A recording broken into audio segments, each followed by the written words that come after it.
Everybody get up, it's time to slam now. Come on and slam, and welcome to the jam. Come on and slam, if you wanna jam.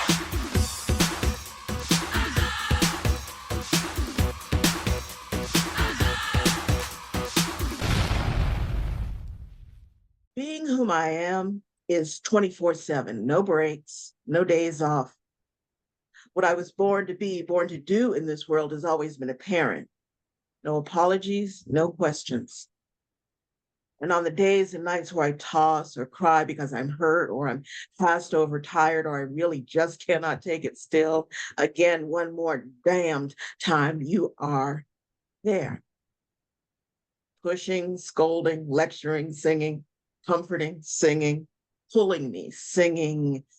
You are always there. And I need to remember, I have to remember why I'm here, how I got this place, the debt to my beforeborns, to my grandparents, whether I met you or not, to my father, my mother, even in my darkest times, I have not forgotten you. I owe you.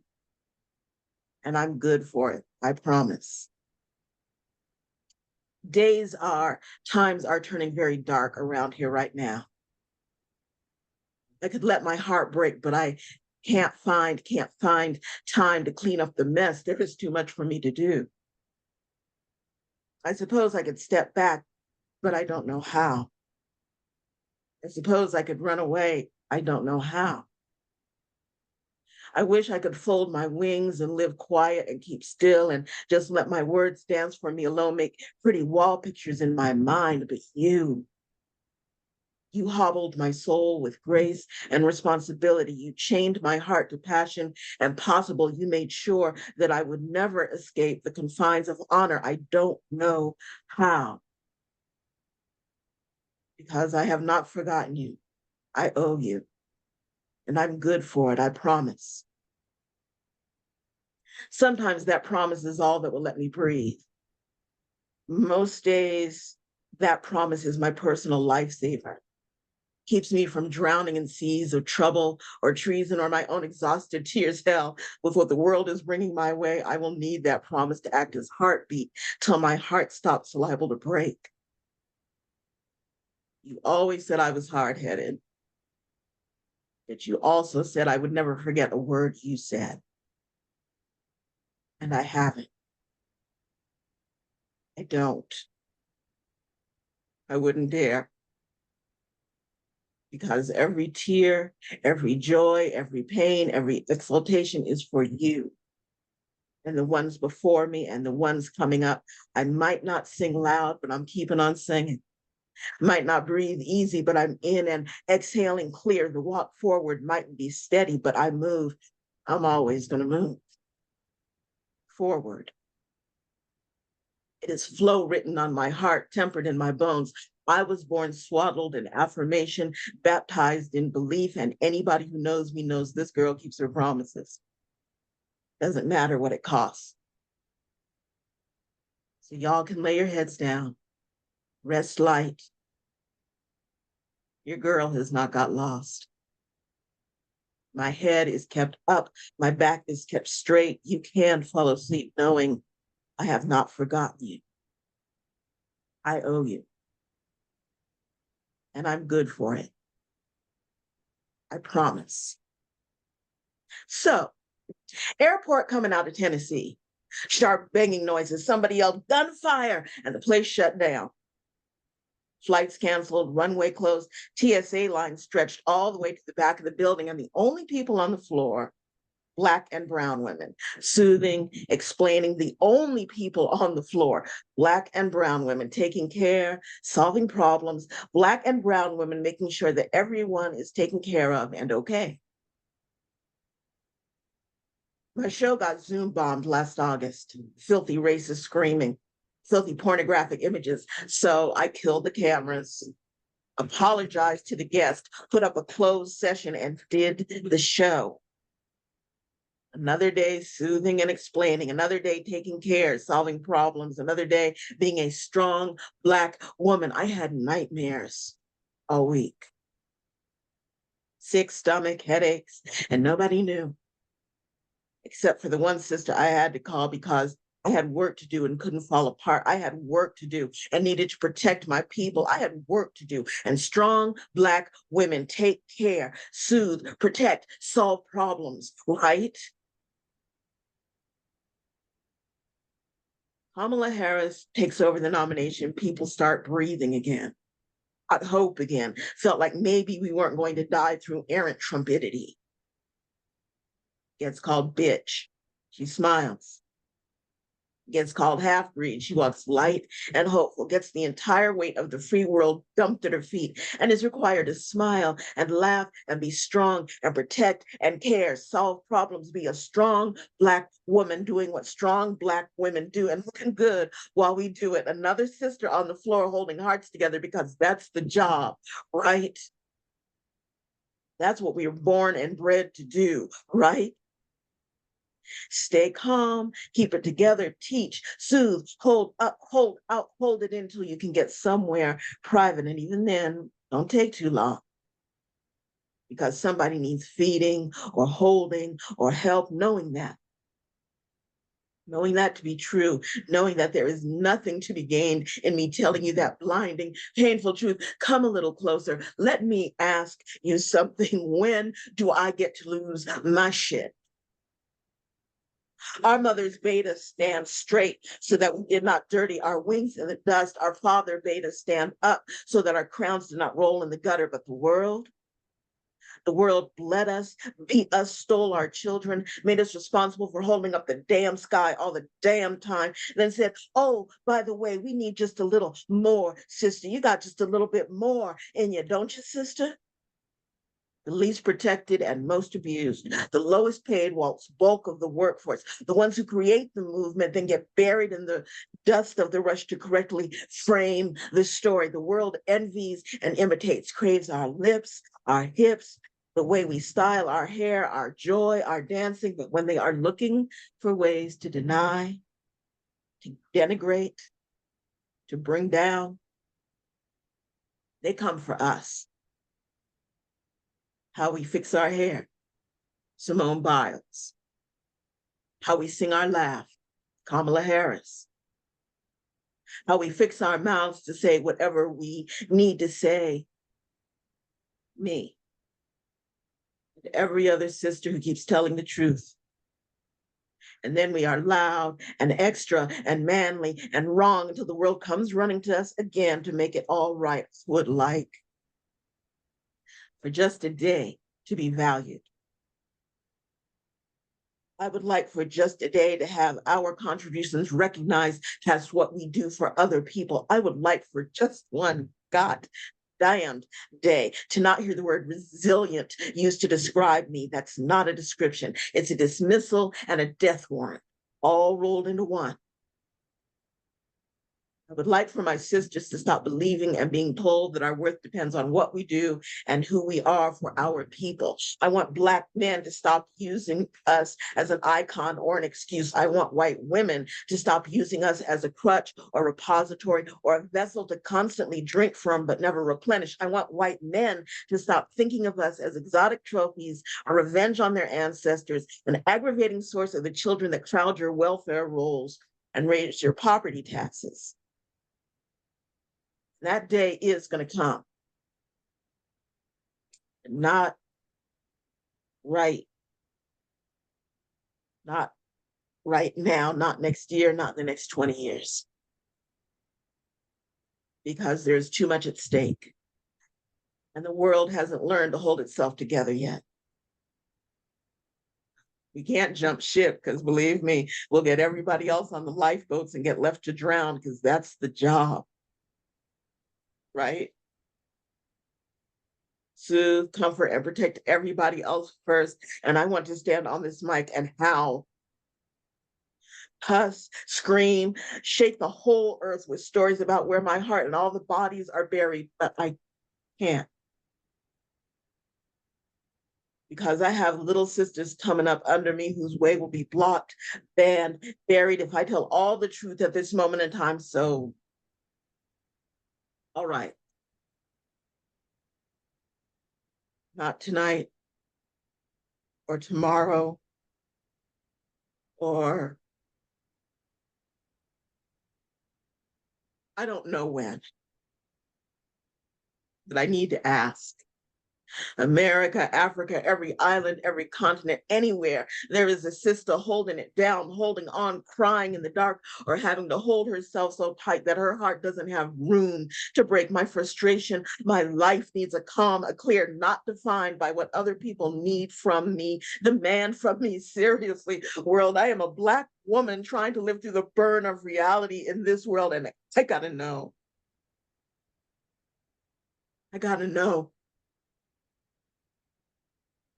When do I get to lose my shit? When Daddy told us the grits thing, I was still in school, 15, 16, just getting interested in relationships, not sex, just how it worked between men and women, the psychology, sociology, how folks got together and got along. Let me start by saying I was a very protected girl, not in the sense of being hovered over or not encouraged to adventure. I had sisters who would fuss with me, but fight my battles come push to shove. My mother taught me defense via sharp tongue and wicked wit, the way Southern women do. And my father, well, Daddy was a combat veteran Golden Gloves champ who had a miniature gun collection and made no secret that even looking cross-eyed at a girl of his was not an option. When Daddy told us the grits thing, it was after growing up years of watching how my parents danced late in the living room, spent walks holding hands and making mutual, respectful decisions, watching arguments that didn't always end like fairy tales, but ended. Watching Valentine's addressed to his special angel, watching the pride on her face when he sang with the God's messengers, years of watching how men and women needed to relate to each other. Years of hearing stories from friends and seeing stuff in other people's houses that would later make my parents purse lips or shake disapproving heads saying, no, or no, we don't do that. Years of friends whose fathers treated their mothers like property or stupid or not as good as, talked trash about women with their wives or girls or daughters looking embarrassed or scared or too beat down to breathe, saying to my father, bet you wish you'd had some boys instead of all them girls. Daddy was never what you might call amused by those words. Made sure we didn't spend too much time around such folk, made sure we knew better than to listen to men like that, made sure we knew better than to be women like that. When Daddy told us the grits thing, my mother was big into Al Green. Y'all know, the soul singer, Arkansas boy. Mr. Let's Stay Together, which Tina Turner redid and did better, but I digress. Women used to swoon, listen tight, and late at night to his sound. My mother got this look of ecstasy and anticipation dancing around the living room. I personally had no use for him. Too much music, too full of himself. Besides, I was Stevie's girl. But again, I digress. Don't know if y'all know, but the true stories of Black entertainment lives come quick down the Black church and community pipeline. Doings and rumors and goings on were well known way before they hit the real news. In 74, Mr. Here I Am, Come and Take Me got stupid with his girl, who paid him back with boiling grits yanked right off the stove and poured all over his sorry self. And if you were Black, you knew all about it before the entertainment mags and papers did. Baptism comes hard some days. Old Al got religion, became the Reverend Green right quick in 76.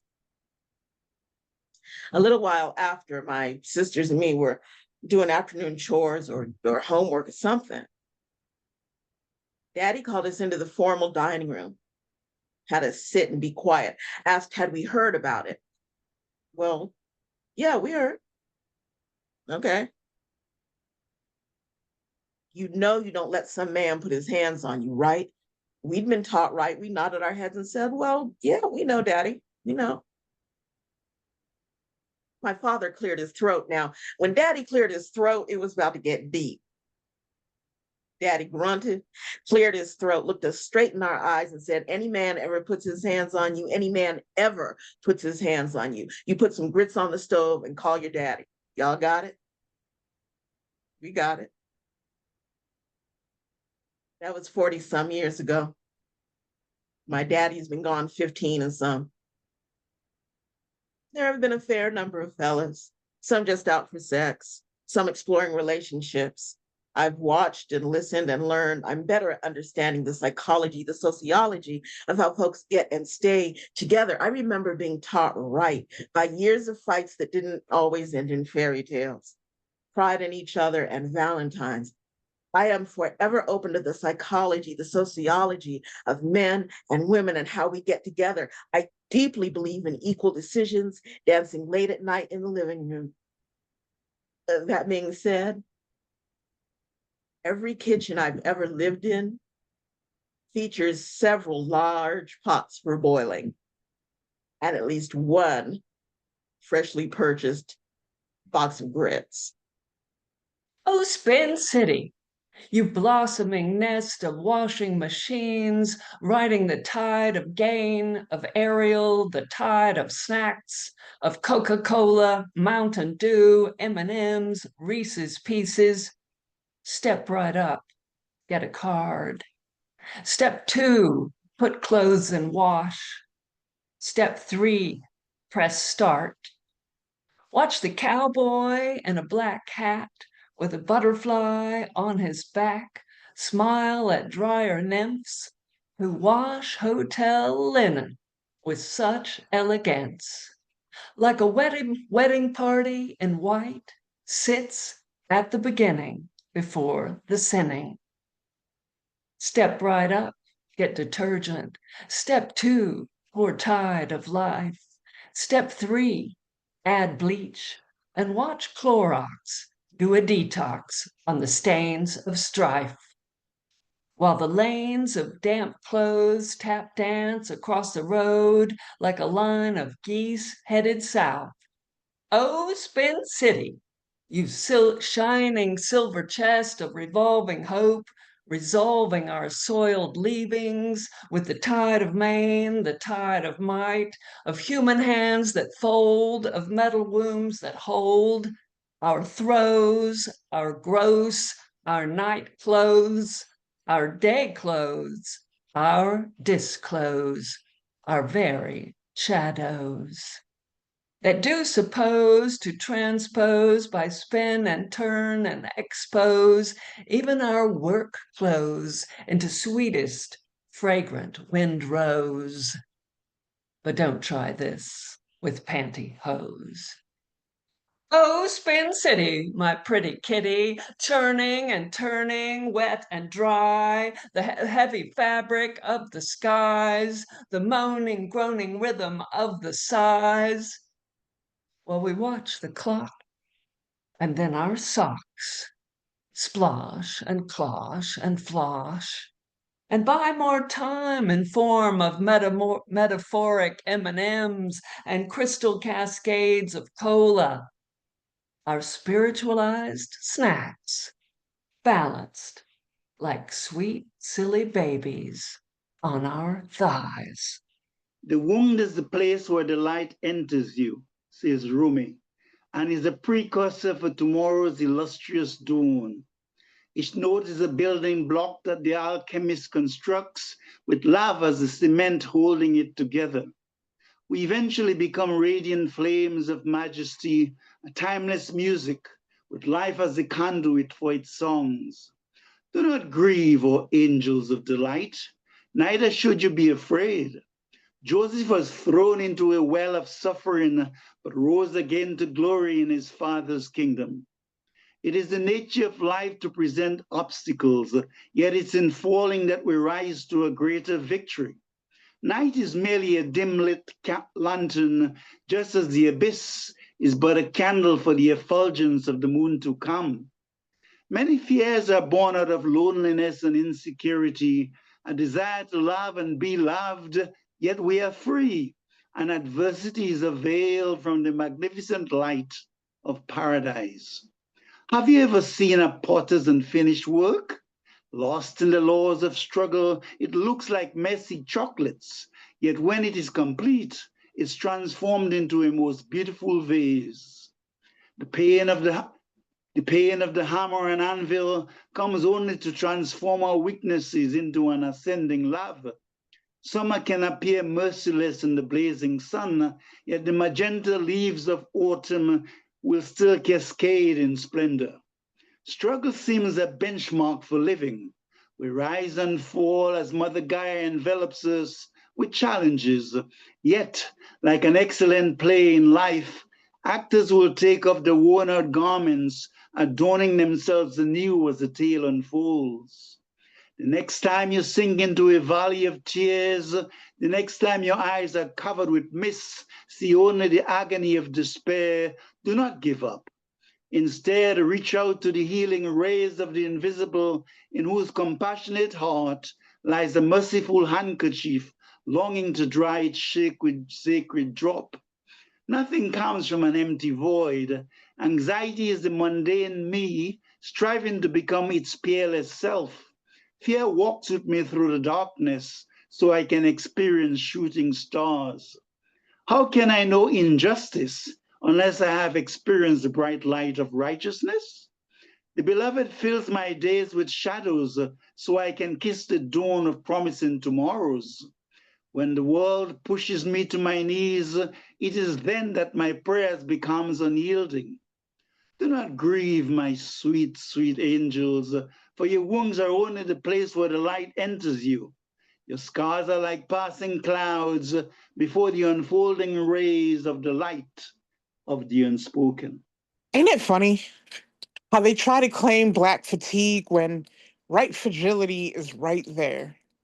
Both supposedly meaning intimidated by the presence of Black skin. It's if they want us to be silent about our pain, about the death they hand us, hand our mothers, hand our spouses, want us both Black and widow, tangled in their web of lies, spinning the story about good pigs like Charlotte. But they are not the spider.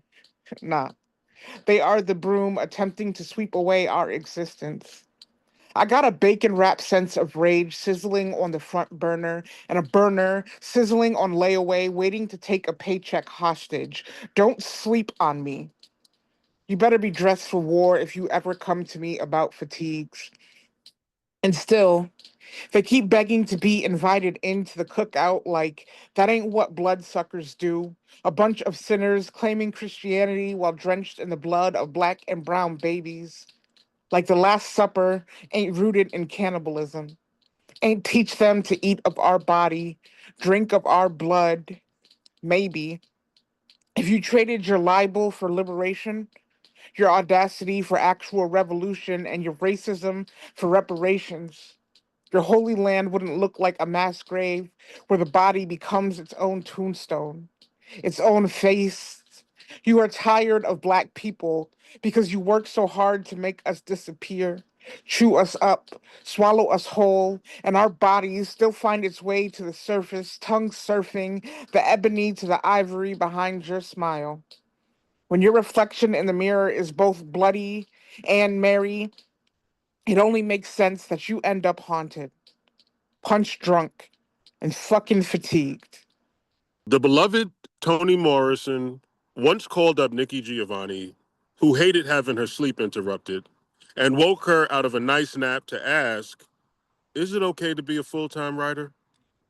I'm no Toni Morrison, but I too wonder, is it okay to be a full-time writer? Is it okay to neglect a God-given gift in the name of I got bills to pay? Damn it, Jim, I'm a writer, not a doctor. Although I can prescribe my own healing and boldly go where no pain wants to go, the final frontier, a poem. It feels quite therapeutic to say poems can possess commercial appeal, but poems can't be commercial. Poets are not God's gift to corporate America. They are put on earth to speak. Maya Angelou silenced herself. Almost 5 years, put her voice in a cage and didn't let it sing. There is no greater agony than bearing an untold story inside you. Zora Neale Hurston said it. People can be slave ships and shoes. I say, let my poets go. Let my poets be free. like refreshments. Let my poets wear t-shirts that read, "Poetry is my superpower. By the power of Luke Cage converting to Judaism, sweet Hanukkah, let my poets go. Poets put on earth to speak truth to power, to speak the people's language, to speak for those who can, to speak in public places about people who piss us off, to speak the words of Audre Lorde and the Wu-Tang Clan. Your silence will not protect your neck. Poets put on earth to speak, even if it means being forcibly removed from the premises by an armed guard who accidentally shot someone before on purpose, but knew how to get away with murder. Tell infernal affairs. You thought your gun was a bright yellow taser. You too have achieved the tying of two families forevermore, forevermore related. You've already viewed each other both in sickness and in health, and you chose each other matrimonially. There is no other to interpose, no one other to second guess, no one other to interfere with the love and blissfulness you two now share. There, there, there will be trying times. There, there, there will be happy times. But the joining that you two now share is like timing of rhythms, of music, of dance with your partner. Your partner. Your partner must be in synchronicity, sanctions symphonic sounds when two join together as one. They're tied together to form an us, a united front. Like the United States is an us of a nation, you are now United Swanstons, because that's our last name now. An us that joins families, that reaches from seas to seas, from the equator to the Caribbean to the Americas. All points bulletin have been covered. You are the us that you've desired and made manifest. That this has just been a few words to convey the feelings of joy that we as your family feel for you today. And may Jah continue to bless, and may your days stay synchronous, so you may dance to each other's music succinctly. The lists. The top tier ranking of the bad uns we want to destroy with the shrapnel of our own pain. The green makes barren fields, the benefit of lions breathing, then suffocating on the cigar smoke breath known as the words of their betters. A schemer of revenge playing boomerang with injustice, missing one vital detail. The documents exist. They are open and they are being read. They aren't filled with villain playing cards. They're filled with the life stories of hurt children. Can we protect them in our war zone of rewriting the ship? My list goes like this. What are the things they need for healing? What are the things they need to be heard? What are the things we need to be to keep things getting better? That's the card I want to turn. Do you know what it's like to be fat? Fat is like being thrown out a car door for not knowing how to suck cock. Do you know what it's like to hate yourself to the core? For being thrown out of a car door, for not knowing how to suck cock, for being fat? Do you know what it's like to try to die from the act or non-act of eating? It's like being called fat over and over again, and then being thrown out of a car door for not knowing how to suck cock, for being fat. Do you know what it's like to try to die? from the pathetic fail of trying to die, from the selfish act of eating and or the selfish act of non-eating, or the act of throwing up one's own insides. Like a selfish little bitch who is a whiny piece of shit about her stupid, wasted life. It's like being fat. It's like being called a fat les. Like wishing I was a fat les instead. Like failing at gagging oneself. Like failing at gagging oneself with a disgusting cock in the hopes of some kind of acceptance by an asshole wannabe logger named Eli who hath monikered you fat troll, who tells you to suck his disgusting dick in a Chevy S10 without enough buds to ever make it doable, tolerable. And he takes your last smoke, the one you would need to later nurse the choke, and he pushes you, you, a drunk and gibbering, fat troll monikered, misused, mistaken, missing teen out of a gaping door. Thanks for nothing but a fucking shitty blowjob. Then he drives off, just like that. And then suddenly you are not fat, neither are you cum-stained. And you think, is that not an owl? Owls don't hate fat girls. Neither would an owl make you give them a blowjob. Owls simply don't behave like that. And that is why I love owls. The rising tides echoes cross the oceans, carrying our dreams upon the blustering winds. They tell of our struggles through moon songs, using haunting melodies, invocations stitched with finesse on brocades of silk, woven from our tears and longing, rising and falling like waves, yet with the luminosity of 1,000 flares. Our story begins with a once majestic continent. Its tides, a powerful breath, shaping the coastline and lyrics of its people. It is still the heartbeat of Gaia, one where the blue moon is proud to sing vibrant songs of its vast dynasties, great academies, spiritual and technical advancement. We who dwelled where tides and kingdoms met, listened with awe at the moon's silky voice, blessing the abundance of our continent. Its lullabies a panacea to our flora and fauna. It was here that mariners and poets wrote ballads of this cradle of civilization with wonder, reverence, dignity, and poise. The moon and tide still rise like Grevel, proudly telling our stories in whispers, chatting with the perennials of our ancient forests, that which shaped not only our spirit, but the very essence of our land and visions. The resplendent moon has long been one of the keepers of our songs, just as she has been the guardian of the tides.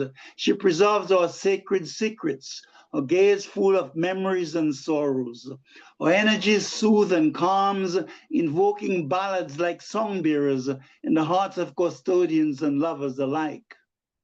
My moon song is a symphony, shaped by my ancestors' longing for liberation. Like a seer seeking the beloved, it is carved by a bed of arrows on the soul, playing a requiem on the tides of life's conscience, whispering praises to love. It stirs in the rustle of reeds just as much as in the lutes of heavenly deities and ancient bards sighing. It lies in our diamond faith, our pleas for mercy, striving to live in balance with the pendulums of tide and moon, so the spirit of our forefathers will soar on the waves of cosmic love. Carried through generations, they reflect the rhythm and blues of our parents, the jazz of our great-grandparents, the djembes of our griot, telling our demise to the breeze, carrying our hymns to lovers of the way of truth and beauty. Now the moon becomes a conduit for our drums, imploring our children to emerge, to claim our inheritance, lost in the Aladdin caves of alien lands. Our chants are carried across mountains and valleys, amidst communities in Anansi folklore, and coded signals interpreted by hearts of goodness, equality, justice, and the love eternal. Our psalms flow cadences that are persuasive yet gentle. For the winds carry the rhythms to hearts, pulsing aspirations in sleep, drifting over the vista of a continent where stars cascade light, tides and moon songs blend unceasingly, carrying the banner of victory with each new dawn. Slowly, our people learn to read the tools of manipulation, to recognize that reeds are not marigolds and thorns are not roses, that even if we are promised cherry blossoms, we are lucky to get ferns and foliage. Yet we watch the tides rise as we sing harmonies to our children and grandchildren of resurgence and the glories of tomorrows and each new dawn. We pray for forgiveness for those who harmed us so callously and the awakening of an Africa manifesting abundance, echoing the sweet music of harmony, of love for a continent and all that it endures. I've kissed too many caskets to keep count. Said goodbye with a closed throat and grief on mute, 'cause strong people don't scream at funerals. We just hold pain like church fans, sweating through every amen, sitting quiet. I've learned how to walk through cemeteries as if they were graduation stages, naming the dead like diplomas I never wanted to hold. Burying pieces of me next to people I couldn't live without, all while planting prayers and cracked headstones, hoping faith might flower where trauma took root. But ain't no roses here, just regrets blooming in shape of what ifs and I love you showing up too late.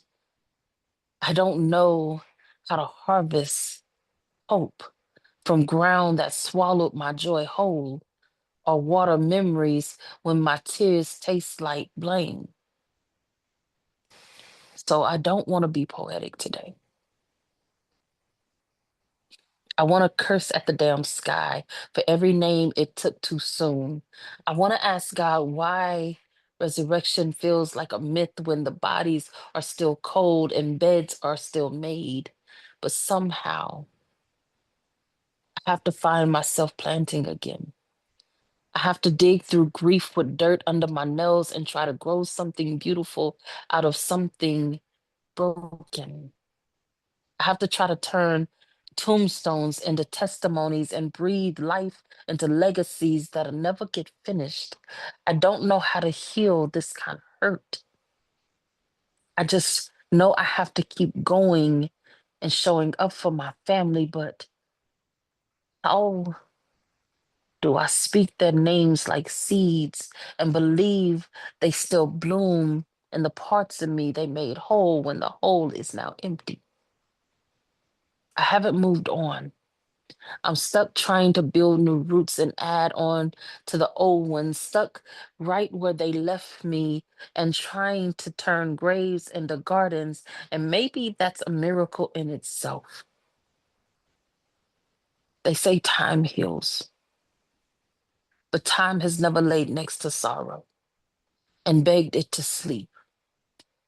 Like a clock can't cradle grief, and calendars don't know the sound of a motherless mourning. Or silence after the last voicemail you can't delete but can't press play either. I still overcook meals for people who aren't coming to eat anymore.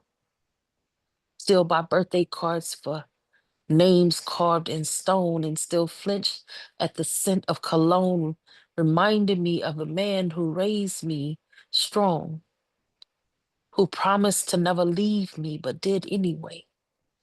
Don't tell me God gives his toughest battles to his strongest soldiers when I was drafted into a war with no warning, fighting shadows wearing my family's face. But I keep digging, keep planting, keep weeding out guilt that blooms when I smile too long without them. So if you see flowers where my soul used to bleed, no, I didn't grow them easily. They cost me everything. I tend to this grief like it's my only inheritance, watering it with memories, pulling weeds from bitterness before they choke on the roots, because maybe it's measured in love.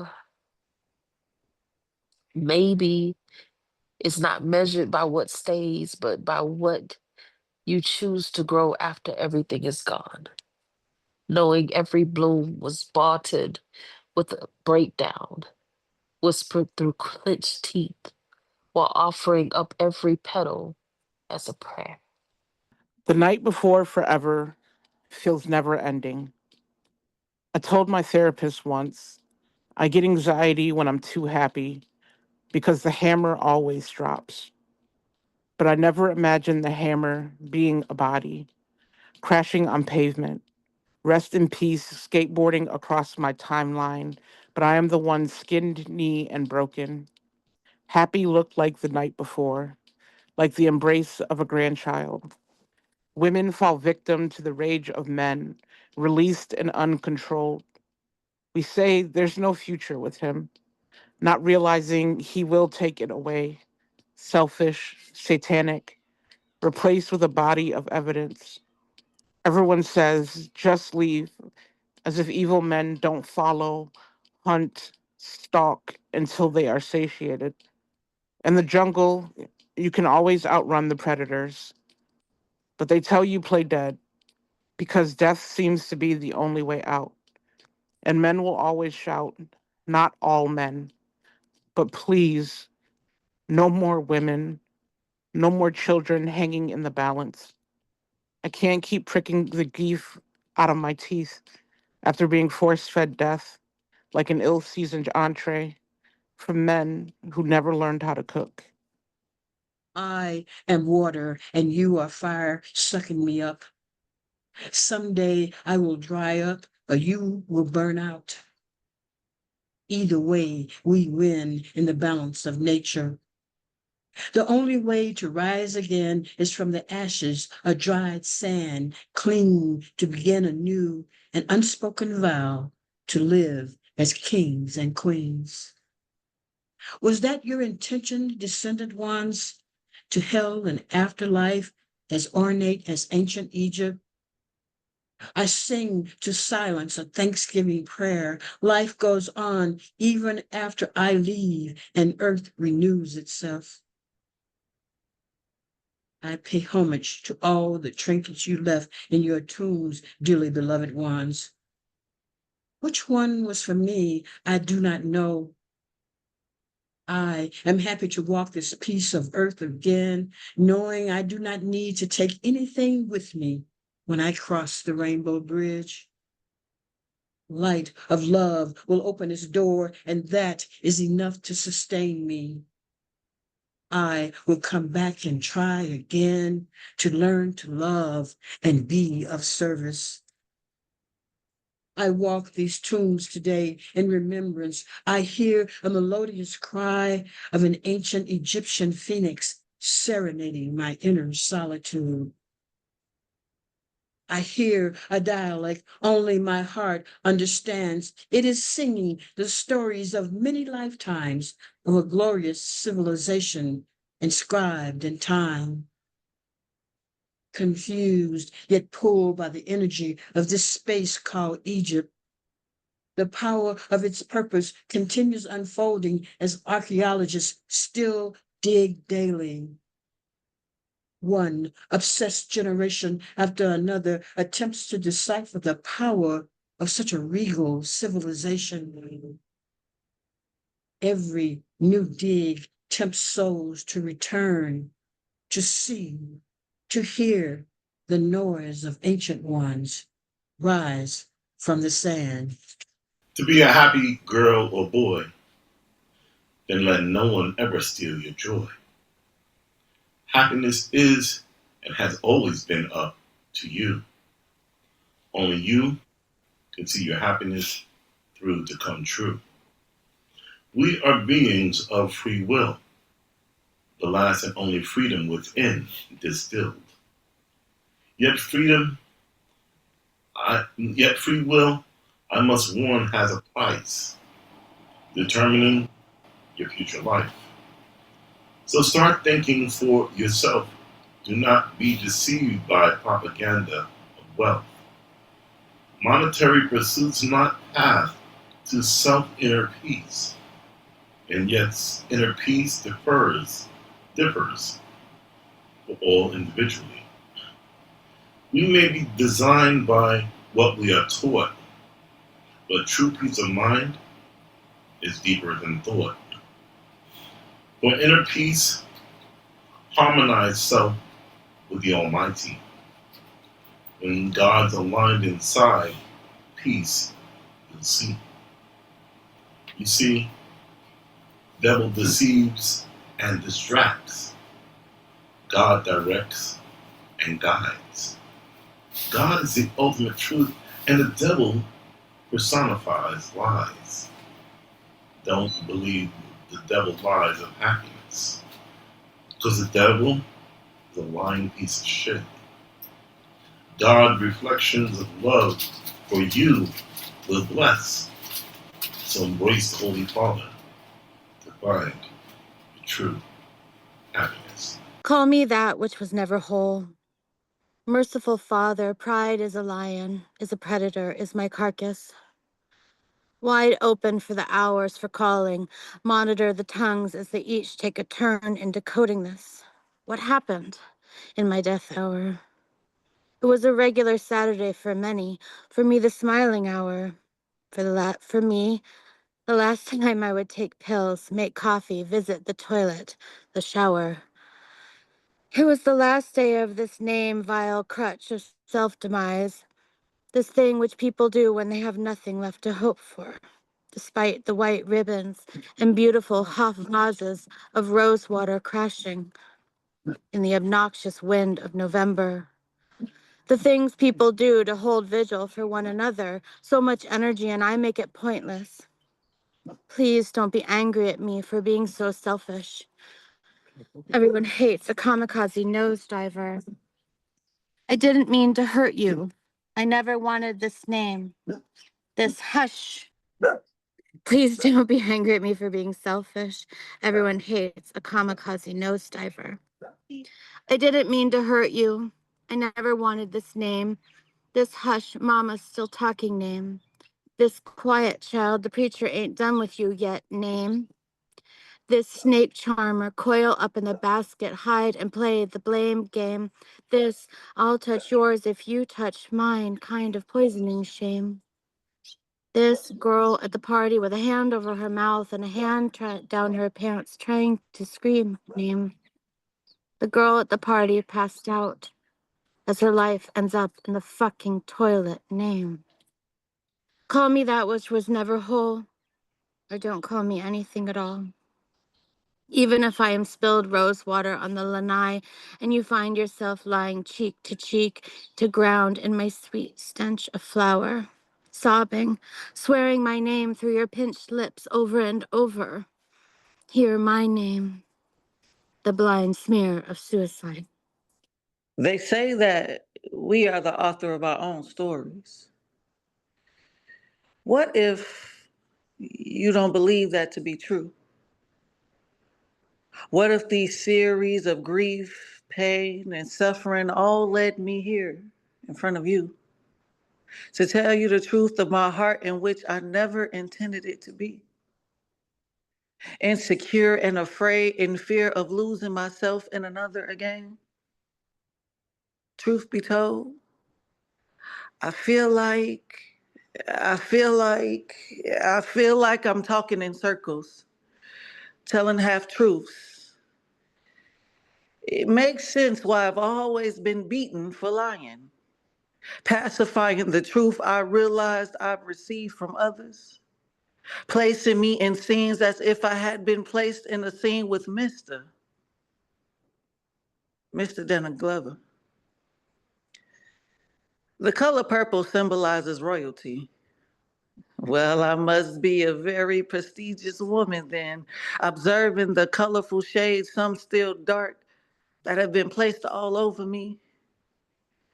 My deepest sympathies that still haunt me internally, secretly saying, "You're damaged goods. You're damaged goods. You're damaged goods. Your organs don't function in the way that they should." A heartfelt tale that my tears trail, leading me to feel compelled to shut down the emotional guilt and shame that hugged me so tight that it became the only memory that my body could remember of being held. A story I chose to cut short in that bathroom right before I was floored with the reality that my life would never be one and the same. And as I rocked myself, coddled in religious phrase, "It's for my greater good. It's for my greater good. It's for my greater good." Covered in pain, beating myself up with words that sent me to that hellish hood in the first place. You see, Mister occupied more than just a space in my brain. Strangely deranged, he gave me my next role, critically acclaimed. Had the viewers on the edge of their seats, covering up the symbolism that most failed to see, that premature birthing took more than just innocent life away from me. Masking maternal and paternal instincts that never really kicked in for me. Expectations building until it reached its climax of a tale they were never told. How could you portray to love something so much but still treat it so cold? Until the release starts to feel cold, then you're told, "Remember, this is the life you chose." Yeah, I was a master at that role, so I've been told. Until rehearsals seem to get redundantly old, feeling heavier than a fully stocked pickup load this time. Mister played a different role. While Suge became my centerfold, I became very sick, yet and still Mister always seemed to have control. He was all that I had ever known. I thought I had made some progress until Suge packed her bags and made her exit on down that road. Reading on the same story that only few have come to know has held me tight like bondage of insecure fear in hopes I recite this right. I feared the color purple for so long, the shades started turning black. I sat real still in corners until I realized I had to fight back. Now, royally, I am growing to get my baby back. Exploring and deploying, I've realized despite all of that, I've existed without a lack, living in allegory, always phased to black. But if you look at the intricate parts of this story, of my story, you'll realize that God is the author of my story, and he will always get the glory. And I have no problems, and I mean no problems, with recording that. A friend is someone who laughs at you even if you've escaped quite recently from the city zoo. A friend will stand by you through thick or thin, even if it ends and the evidence shows you never win. A friend will hand over their umbrella even though they're generally ill-tempered and a very suspicious fellow. A friend will even lend their favorite dog, and there you are, teetering precarious on a slippery log. And you might find a friend in me even though I'm sinking in the deepest, sleepiest part of the Zuyder Zee. Planted in strange. This is a story I will tell you. Come back tomorrow and I will tell it again. In the time before now, we pleaded to the oceans. Gnash your wave throats against our salty calves where we stand, planted in strange. We can't hear you, my ancestors, your drums muffled in seawater. We dreamed, captured you in oil drums, muted the steel of our pan to soothe our children into lullaby, hold their breaths. This is the story I should tell you. We were human once. Ancestral names known, fused with land and life. Then we were money, currency traded for long guns, chattel, beam of real estate, asset in new lands, insurance to keep the cotton clothing, collateral to kings, sugar's birth mother. This is the story, my severed hand in the mill, clawed to write, curled to hug the voodoo inside the obia, inside the orisha, inside me. And until I laugh the dance, the story has not been told. Come back tomorrow and I will tell you. Hostile work environment was a fitting description of a few of my former employers. It can also fit the current emotional landscape where the future is a bit murky and the past was a bit of a shit show. It's hem of skirt constantly being told to children in adult bodies, pleading for me to help them find redemption. It's no customer service sign on forehead, an absence of self-identity, and a general feeling of exhaustion painted as imaginary little pink beach houses. It's dark shadows in here with me running from my vampire fears. It's Wall Street buildings amassing millions of debt. It's finances are thin-lipped, looking for plumpers. It's cosmetic-filled designer purses and no hope within, dressed as crypt keeper. And I spend most of the days and nights shape-shifting, superheroing, solo, looking for that final illumination, that destination of a moment of clarity. And Oregon evicted itself from the host of 63 years. I sit here in the hospital wondering if maybe I was not a great host. Is this remorse? All the ripping and running of my youth, making its job an underappreciated one? And of course, the stakes became too high when it was either them or me willing to survive. On hands and knees, wrenching in the bathtub, water pulsing on sore front and back of former home, desperately looking for any relief for the insidious, unrelenting pain, a knocking on heaven's door, which I was forced to answer like an unwelcome house guest. No hiding behind the couch, no pretending I was not home, no Entenmann's coffee cake for company. I thank it for the years of service and my new lower blood pressure, and wonder who else will I have to be paid tribute next. I'm trying so desperately hard to keep my faith, to go to worship on the weekends, to praise God through the chaos, to meditate on the promises that are implied in Scripture, that He will do exceedingly abundantly above all we could ever ask or think, hoping the hiding place will be provided expeditiously for those in need. Since the word also says, "For in the time of trouble, He shall hide me." My heart breaks for those captured by ICE and all the sordid shenanigans that have preceded this, as well as the atrocities yet to come. Those in power appear to be led by the evil of their ancestors, attempting to recall what made America great in their musings. Like descendants trying to replicate a recipe to pass down.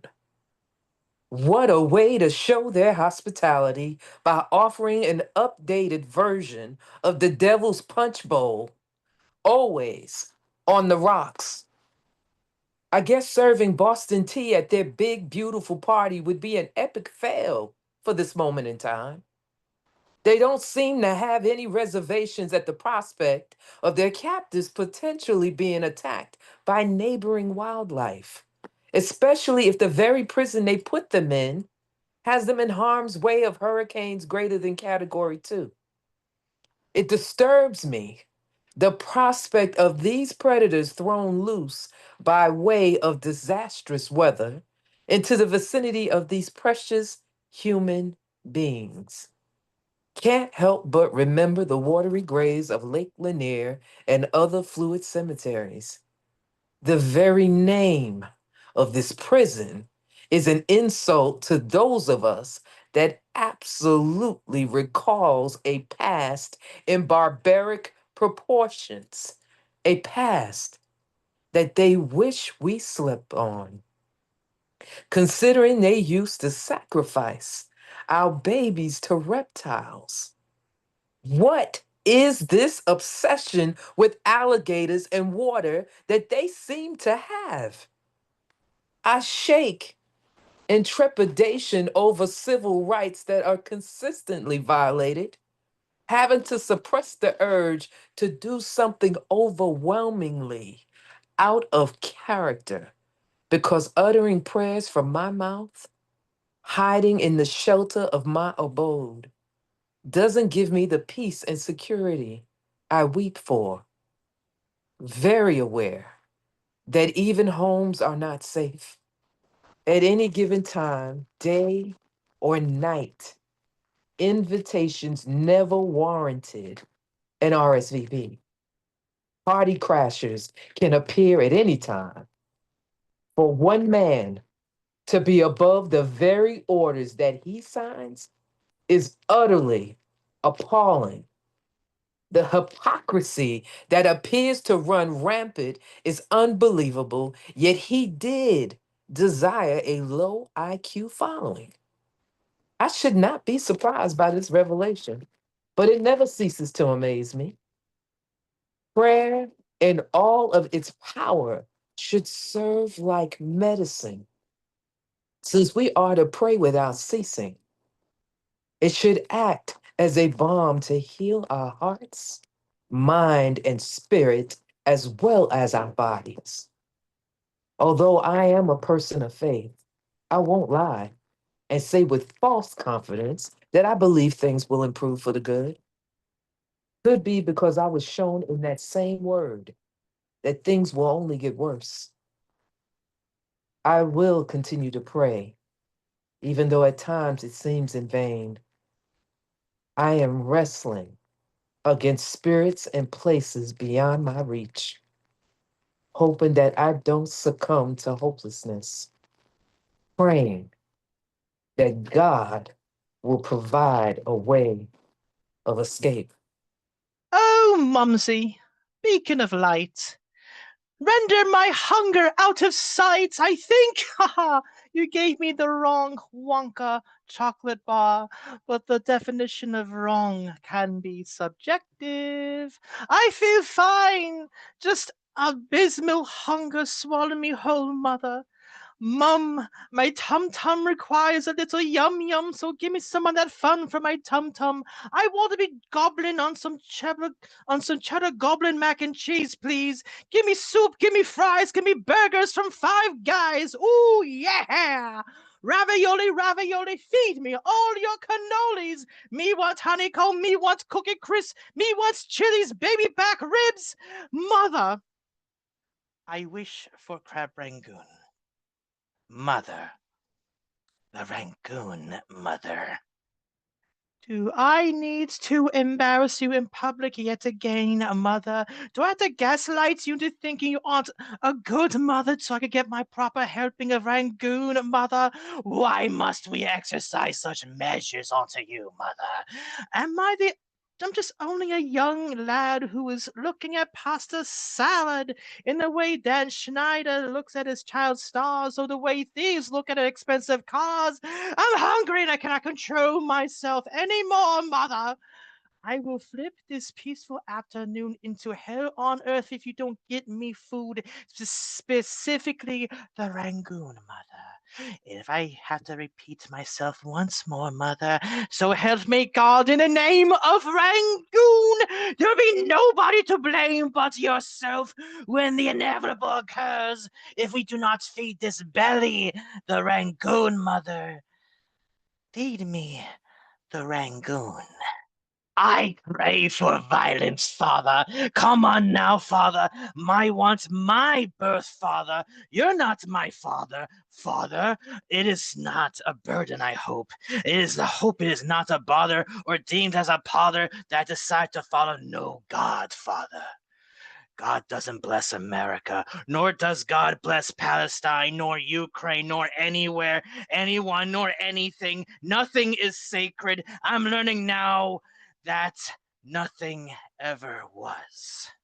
So tell me, Father, where is my father? I seek disclosure regarding the whereabouts of my mother's sperm donor. I am the owner of a lonely heart seeking spiritual sustenance a la carte. But why are you trying to feed me lies? If you are going to try to feed me anything, it's the Rangoon, Father. Only the Rangoon can satisfy the hunger, and Mother only knows how hard it is to obtain the Rangoon, Father. But it is the Rangoon that binds us and at the same time unwinds us into a state of unbearable lightness of being. It is felt within every human being. No one is prone to being succumbed to this transcendent feeling in which seeing is more than believing. It is everything. I want to see all, Father. However, you lie to me continuously, and now I just want my family or some comfort that resembles hospitality, or perhaps all I need is the Rangoon, and nothing else. I have long maintained most open mics resemble an AA meeting, which thought was confirmed the night I saw in the chat, "Thank you for your share." And that's when I knew any line between the two was artificial. Please bow your heads for our prayer. God, grant me the serenity to not put a contract out on pretenders who are wasting my time, the courage to acknowledge spirit singers that the rest of the audience may not snap fingers for, and the wisdom to know the difference. Before we get started, a few housekeeping notes. Coffee and cookies are in the back. Please clean up for the next group. Parking out front is free until 10, and don't even worry about admitting that you have a problem. You're a poet. Need I say more? Step 1, be humble and mean it. The Lord did not single you out. She just picked you special. Get your head around that. Step 2, sincerity or originality. Nothing else will do. If you borrow, bend the knee to their name. If somebody borrows, copies, or quotes you wrong without your consent, track them down, put a curse on their bones, then call their mama and tell her it was you.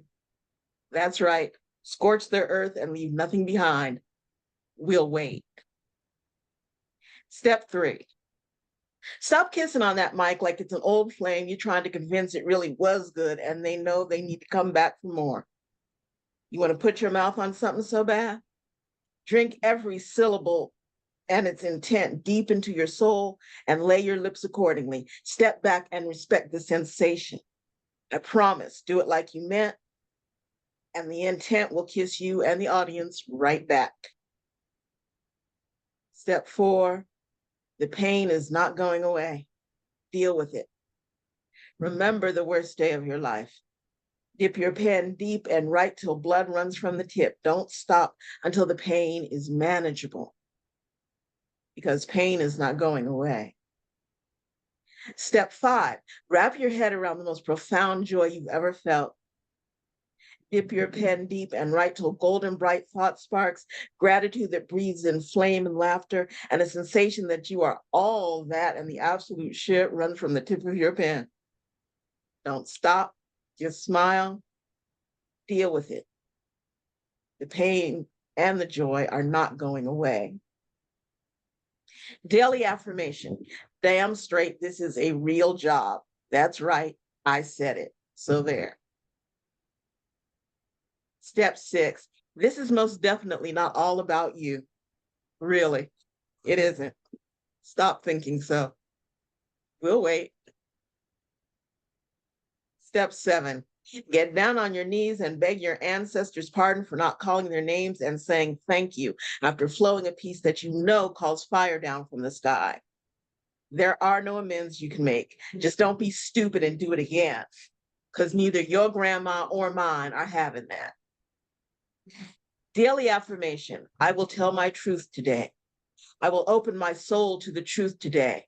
I will not hide from that truth, no matter how not sweet, less comforting, non-pretty it shows itself to be. And if I fail in any of this, I will shut my mouth until I remember who I am and what I was born to do. Step 8. Get your nose out of your notes, hold your head up, and act like somebody raised you right. We don't care about your forehead, so quit showing it to us. Stand or sit straight, look us in the eye, and stop mumble talking. Stop leaning on your nerves or first times or this is new. Enunciate your glory, your homage, your knowledge, or the stories you are blessed to sing. And if I have to tell you again, we can call up your ancestors, your mama, and any possible descendants, let's see step 7, and have them explain real sacrifice to you. Step 9 comes in 3 sections. Part 1, do not explain your piece. Part 2, do not explain your piece. Part 3, please expect curled lip, pure ennui, and an enduring lack of interest if you explain your piece. Don't. And no, I am not saying please. Step 10, rinse, repeat, and remember step 9. I'm not saying I'm going to hurt you if you forget, but somebody will. Step 11, this is still not about you. Believe me. Daily affirmation. Know that the world is waiting for you to help them breathe, cry, or sing. Dream in that belief. Sleep in it. Then get on that stage, breathe deep, let the people know they matter, you care. They needs be heard. You can messenger their heart. You can and must and will clarify how it is to live, survive, bleed, or dance in this place, in their space. Step 12, the Lord blessed you. Your ancestors, parents, partners taught you. This is a sacred charge. Treat it that way. And do your damn job. Do our damn job. Open your mouth, breathe deep, look clear, and do your damn job.